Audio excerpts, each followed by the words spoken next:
Setahun jelang pemilu 2024, nama-nama tokoh yang diunggulkan sebagai calon presiden mengerucut pada 3 sosok berikut.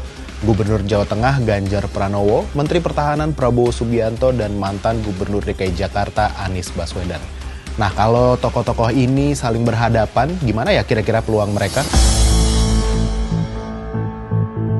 Dalam survei Litbang Kompas terbaru yang dilaksanakan pada 25 Januari hingga 4 Februari 2023, terpetakan peluang keterpilihan Ganjar, Prabowo, dan Anies seandainya berhadapan satu sama lain. Rentang elektabilitas Ganjar Pranowo bisa dibilang cukup lebar dengan Prabowo Subianto maupun Anies Baswedan. Bahkan semakin lebar pada skema head-to-head di antara dua calon yang berhadapan. Pada survei Januari hingga Oktober 2022, jarak keterpilihan antara Ganjar dan Anies pada simulasi head-to-head bisa dibilang masih terlalu rapat, bahkan berimpitan. Selisih keunggulan Ganjar masih di bawah 10%, namun dalam survei Januari 2023, potensi suara yang diperoleh keduanya berjarak cukup lebar. Jika Ganjar berhadapan dengan Anies, Ganjar mendapat 60,2%, sementara Anies memperoleh 39,8%.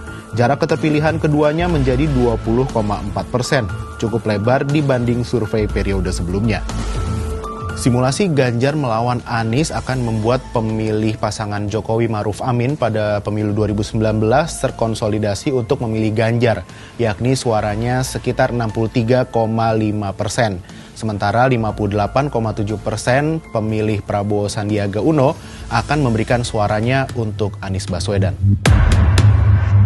Berikutnya, dalam simulasi Ganjar berhadapan hanya dengan Prabowo dalam survei setahun terakhir, keduanya berbagi keunggulan sama rata di masing-masing semester. Pada periode Januari dan Juni 2022, keunggulan untuk Prabowo Subianto dengan jarak keterpilihan 4,4 dan 2,4%. Sedangkan dalam survei periode Oktober 2022 dan Januari 2023, keunggulan berada di pihak Ganjar Pranowo dengan jarak keterpilihan 5,8 dan 13,4%. Yang cukup unik dari simulasi head-to-head Ganjar versus Prabowo adalah adanya kemungkinan terpecahnya masa koalisi perubahan.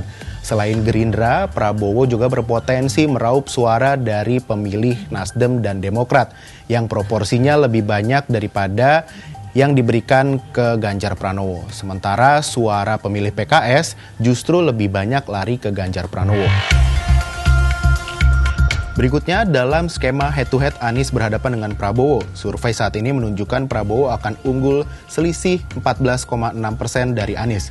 Prabowo akan mendapatkan 57,3%, sementara Anies 42,7%. Selisih keterpilihan kedua tokoh itu membesar jika dibandingkan dengan survei Oktober 2022, ketika perolehan suara keduanya tak terlalu signifikan berbeda, yakni 4,2%. Kontestasi Prabowo melawan Anies akan membuat pemilih pasangan Prabowo Sandi di pemilu 2019 cenderung memberikan suara ke Prabowo, yaitu 50,2%, berbanding 41,8% dengan yang memilih Anies.